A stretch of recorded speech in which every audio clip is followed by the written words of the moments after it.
Salam damai sejahtera di dalam nama Tuhan Yesus Kristus. Saya melanjutkan pembelajaran kita mengenai dimensi dosa dalam ilmu pengetahuan. Kita sudah belajar dan mengerti kejatuhan merusak akal budi manusia. Sekalipun demikian, di dalam pemeliharaan Tuhan, manusia yang berakal budi itu tetap bernilai. Tetapi akal budinya tetap tidak netral. Manusia menjadi gelap, akal budinya condong pada dosa. Dan itulah sebabnya akal budi manusia harus dipulihkan melalui di dalam anugerah Allah secara khusus. Hal yang perlu dan penting bahwa memang kita tahu ada jalan yang kelihatannya lurus bagi seseorang, tetapi ujungnya adalah jalan menuju maut. Seperti yang tertulis dalam Amsal 14 ayat 12. Karena itu, Paulus memberikan ingatan kepada kita di dalam Roma 1 ayat 21 dan 22. Sebab sekalipun mereka sudah mengenal Allah, mereka tidak memuliakan Dia sebagai Allah dan tidak bersyukur kepadanya. Tetapi mereka menjadi sia-sia dalam pikiran mereka yang sia-sia dan hati mereka yang bebal menjadi gelap. Dari ayat tersebut, kita mengetahui ada dua bagian yang perlu kita pikirkan.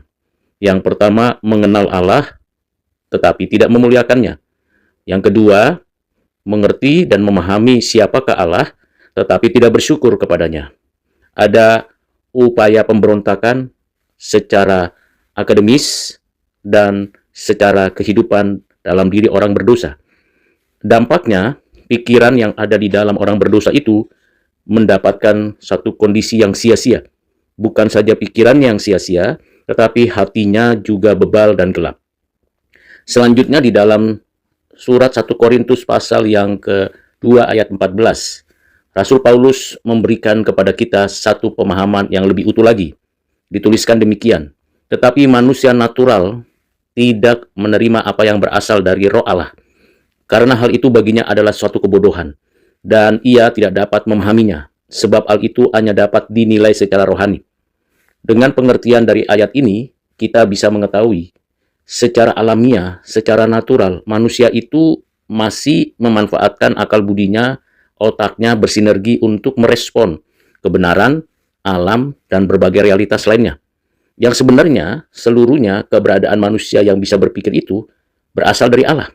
Tetapi untuk memahami kebenaran, realitas yang lebih ultimat, dan pengaturan pengetahuan, manusia tidak sanggup, tidak mampu, bahkan tidak memiliki kapasitas. Dalam keadaan demikianlah manusia dalam kondisi bodoh. Ini tentu kita tidak suka mendengarnya, tetapi kenyataannya manusia bisa menjelaskan realitas sebatas kapasitas yang terbatas itu, yang cemar itu, yang lemah itu. Tetapi usaha manusia dan merasa diri lebih hebat, lebih berkuasa, lebih mengerti tentang alam semesta ini, membuat manusia menunjukkan dirinya dan kebodohannya. Dan ini memang tidak mudah dipahami. Manusia juga tidak bisa memahami keseluruhan alam semesta, isinya, kebenarannya, dan sistem kehidupan yang ada padanya.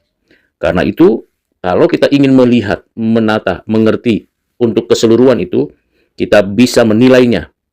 Apakah benar, apakah baik, apakah salah, apakah jahat dari kehidupan rohani, secara rohani.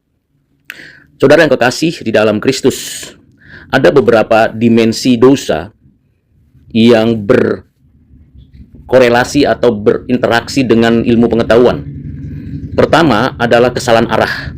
Manusia cenderung menyimpang dari kebenaran Allah dan mengejar hal-hal yang menyimpang.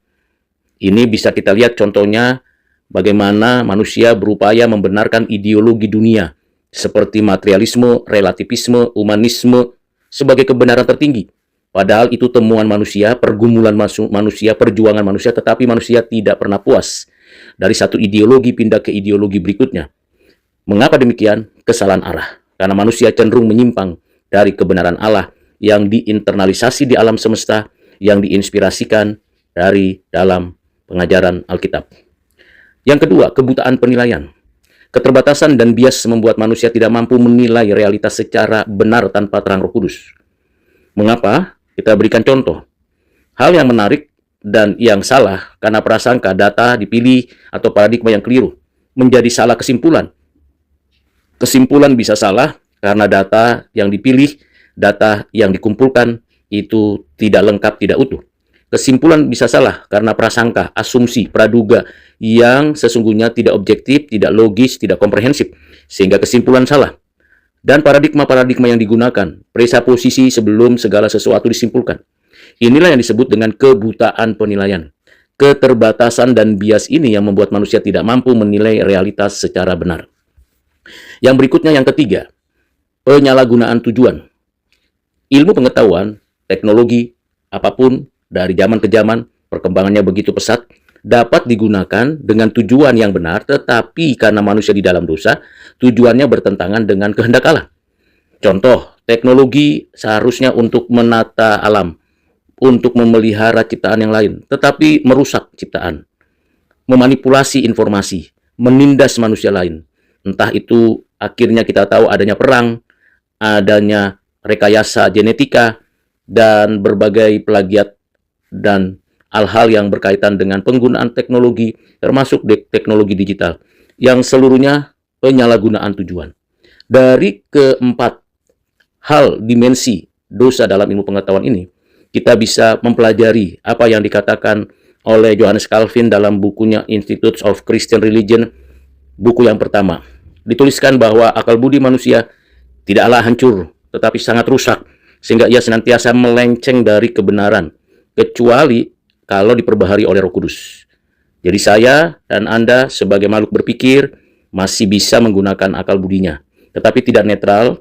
Manusia arahnya rusak, tidak lagi murni sumbernya, dan melenceng dari kebenaran, tercemar oleh dosa, kecuali kita terus-menerus mau diperbaharui oleh Roh Kudus, roh kebenaran. Berbeda dengan pengertian yang disampaikan oleh Bavinck yang memperkaya kita mengerti. Dalam bukunya Reform Dogmatica volume kedua halaman 48, dituliskan, dosa tidak menghancurkan kemampuan intelektual manusia, tetapi melukai dan menggelapkan sehingga arah dan penggunaannya menjadi menyimpang dari kehendak Allah. Jadi ini bicara tentang arah dan tujuan. Mengapa? Karena memang kemampuan intelektual manusia itu tidak netral dan bisa melukai, bisa menggelapkan.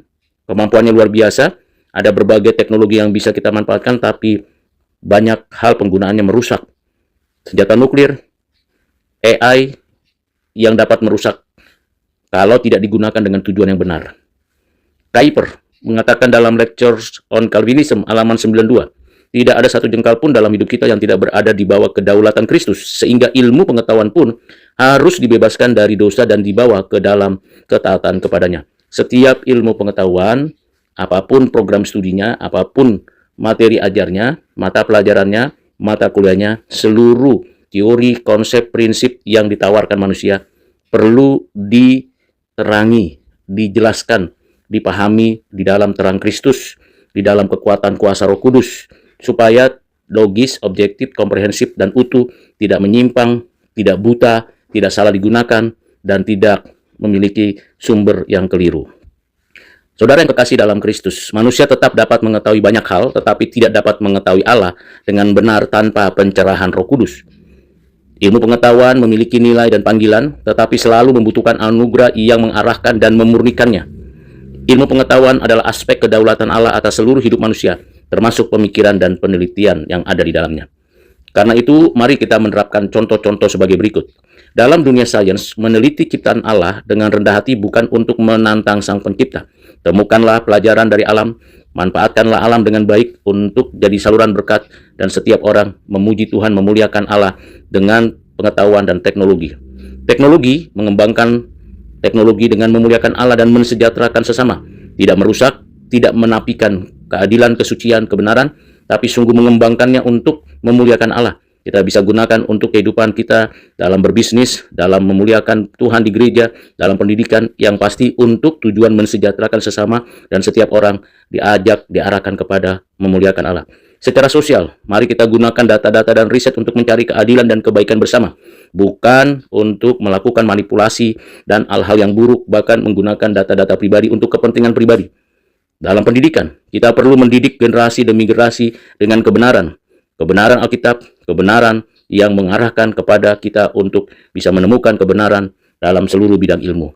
Kiranya segala kemuliaan bagi kemuliaan Tuhan. Segala sesuatu diciptakan oleh Kristus dan untuk Kristus.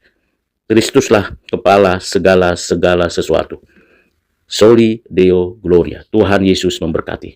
Amin.